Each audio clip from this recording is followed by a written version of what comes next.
And we're going to hear from our friends at Agnes Scott College, which is a small a small college located outside of Atlanta. Their topic is going to look at bird observations and urban green spaces, I believe. And so this group is led by Dr. Jen Kovacs. And so, Dr. Kovacs, I don't know if you or someone from your team would be able to share their screen. I'm good to share. We're all Okay, here on the same profile. well, awesome. Kenley, thank you so much. Again, if you're able to turn on your camera, that's great. But if you can't due to technical issues or whatever, I completely understand. Of course, thank you. Okay, muting.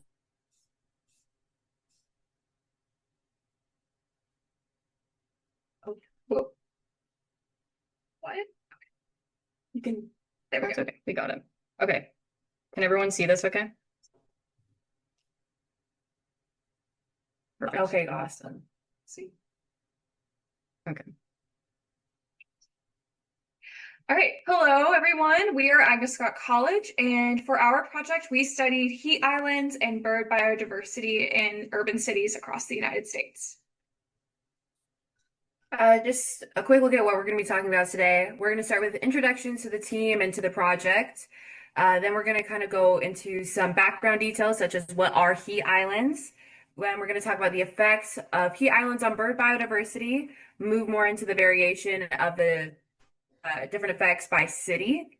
Then we're going to go to the maps and statistics from our data, and then we're going to move to the effects on the morphology of the different birds by the different data points that we studied, and we're going to end with some future directions. So just to introduce ourselves, my name is Haley Peace. I use she, her pronouns, and I am a biology and English double major graduating in 2028.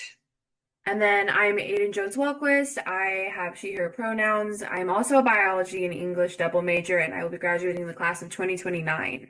Hello, my name is Tenley Gallagher, and I'm a rising junior at Agnes Scott, planning to dual major in biology and Spanish with a minor in environmental science. Hi, I'm Ellie Collette. I'm a neuroscience major on a pre-med track, and I will graduate in 2029.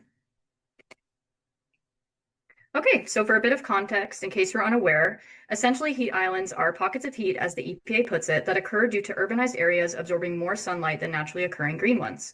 The extreme changes in temperature caused by heat islands can put sensitive species at risk, which is known to negatively affect biodiversity. Okay, so really the big question that we're looking at for the implications of these bird diversity is, first of all, we want to look at which factors affect diversity more, is whether that's canopy coverage or overall temperature.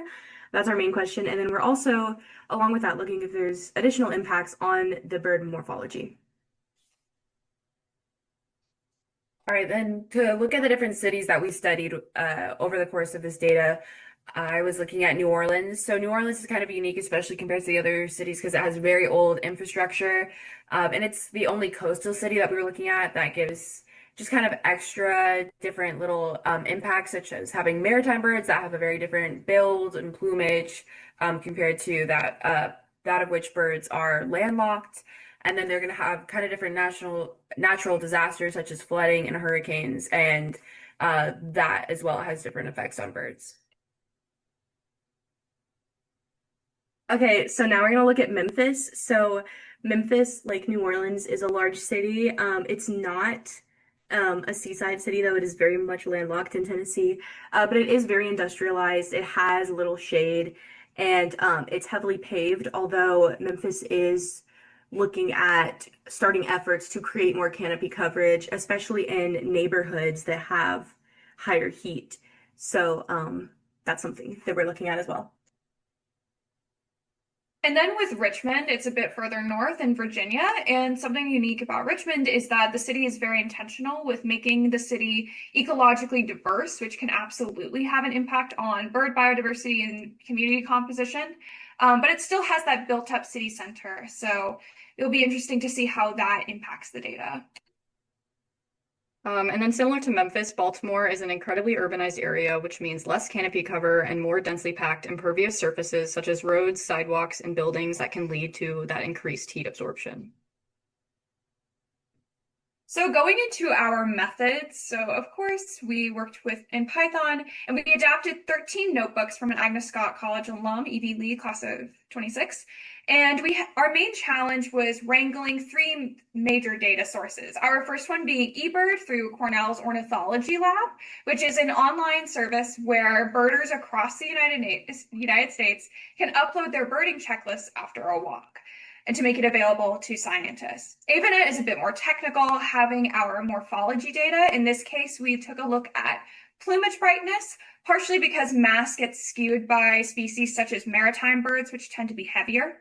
And then we also got our geographical data in Evie, we got it from Fulton County records, but because our cities did not have the same record keeping as Fulton County, we used Google Earth Engine to get that data.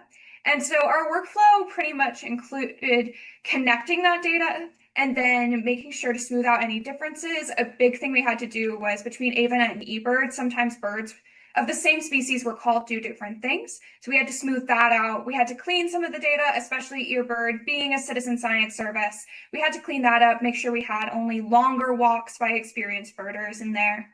And then we created a matrix to match the morphology of the species.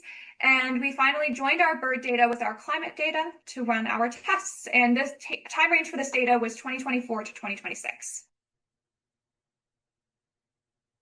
So this is an example of a checklist, essentially, and what it looks like in code, but you see some of the variation on like the duration of minutes, 64, 122, 129. Those are going to typically be better than a 9-minute walk or a 5-minute walk. Okay, so now we're going to look at a visualization of this data. So on the left, we can see the distribution of the Shannon, which what the Shannon Diversity Index shows is it measures ecological variety by combining species richness and species evenness. So we have these cities here, Richmond and Memphis, and then we also have New Orleans and Baltimore, all showing the same 3 graphs, but if you look at the mean for the distribution of Shannon, Richmond has the highest. So that means that Richmond has the highest mean Shannon diversity. They have the most biodiversity within their bird species. And then Richmond also has the highest mean distribution of species richness, meaning that they have the most species, which kind of goes back to what Haley was saying with Richmond having more efforts towards maintaining this biodiversity and like keeping canopy coverage and stuff like that. You can see in the data how that affects it. And then going into species richness, there's not species richness does not deeply affect or is not deeply affected by seasonality. But we are going to look more into this in our future directions going into the seasons. Okay, so now we're going to see these data results better represented visually with maps and some supporting statistics. Our main inquiries going forward were regarding how each of our factors, which are light pollution, canopy cover, and heat, influenced specifically plumage brightness for the morphology and biodiversity, and whether any of that influence is due to interactions between them. Okay, so looking at our first city, which was New Orleans, we're able to kind of see that summary of our statistics that we ran through our pipeline code. And what was really awesome is that we saw that we did have significance, as I'll point out. So to start off with, we have the urban heat and diversity was seen as not as significant, but out of all of the tests that we ran for New Orleans, it was the only one found to be not significant, which is really great. So the urban heat versus the plumage brightness was significant with a slightly negative correlation, and we can kind of see that with the dotted graph over here on the right, where we can see that downward line pointing for the negative, which is awesome. And then for canopy cover versus diversity, it was significant again, but with a positive correlation. So that's where we have the graph going upwards. And canopy cover versus plumage brightness is significant with a slight positive correlation. Light pollution versus diversity, significant with a negative. Light pollution versus plumage brightness is significant with a slightly negative correlation. And then just to kind of make sense of the graphs on the right side. On the top right-hand corner, we have our bird diversity in green, and then we have the plumage brightness in like the red graph. And then on the left side, we have our urban heat, our tree canopy, and light pollution in that order. For our morphology data, that was really focused on that plumage specifically to make that comparison versus the diversity and the heat and the canopy coverage, which was a really cool visualization to compare with. Okay, so now getting into Memphis. Memphis had only 3 factors that were significant. So urban heat and diversity were not or did not have significant results. And then urban heat and plumage brightness also did not have significant results. And then light pollution and plumage brightness didn't have significant results. But we did have significant results in canopy coverage and diversity, which had a positive correlation. So that means that higher canopy coverage is correlated with higher diversity. And then we also saw significance in canopy coverage and plumage brightness. So that means, once again, higher canopy coverage means brighter colors on the birds. And then there was also significance with light pollution and diversity with a negative correlation. So that would mean more light pollution means less bird biodiversity. So these were all results that were expected. So with Richmond, Richmond was a bit limited by its sample size. We went by census tracts in this study, and Richmond only has 41. So bear that in mind. But we had similar trends, but consistent significance across all of these. So urban heat was significantly and negatively correlated with diversity and plumage brightness. Tree canopy cover, I will note how deep green Richmond's canopy cover is. You can absolutely see that on the map. That was a positive correlation and significant with both plumage brightness and diversity. And light pollution had a significant negative correlation with plumage brightness and diversity. So similar trends, but in this case, they actually came back significant in this particular test, which is really interesting. Okay, and then regarding Baltimore, we saw that canopy cover had a more significant positive correlation on bird diversity than heat. However, heat had a more significant negative correlation with plumage brightness than canopy cover. And then interestingly enough, light pollution had a significant negative correlation on both canopy cover and plumage brightness. So this is our combined data. This is very fresh. So we wanted to pull together all of these cities to overcome some of the limitations of cities with smaller census tract numbers, like Richmond, which I took a look at.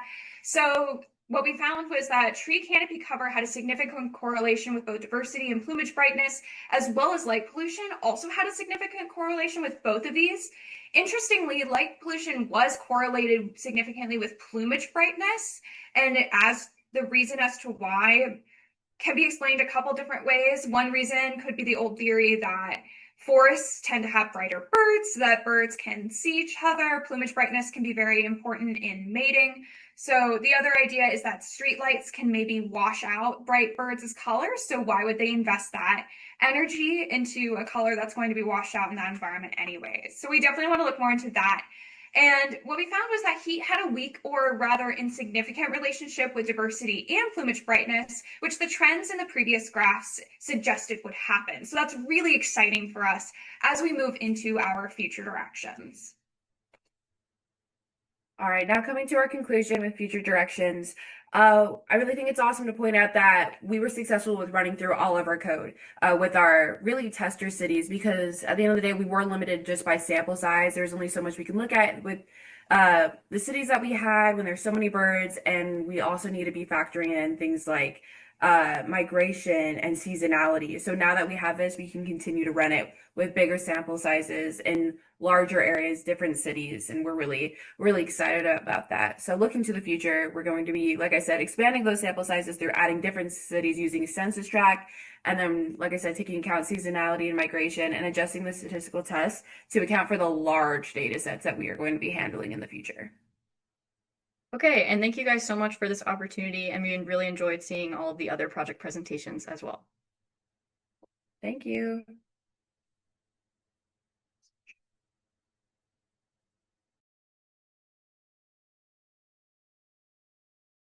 Great job, Agnes Scott, Agnes Scott's another one of our first time.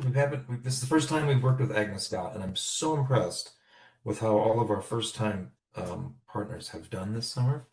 Um, Anybody have questions for Agnes Scott about bird observations and urban heat islands?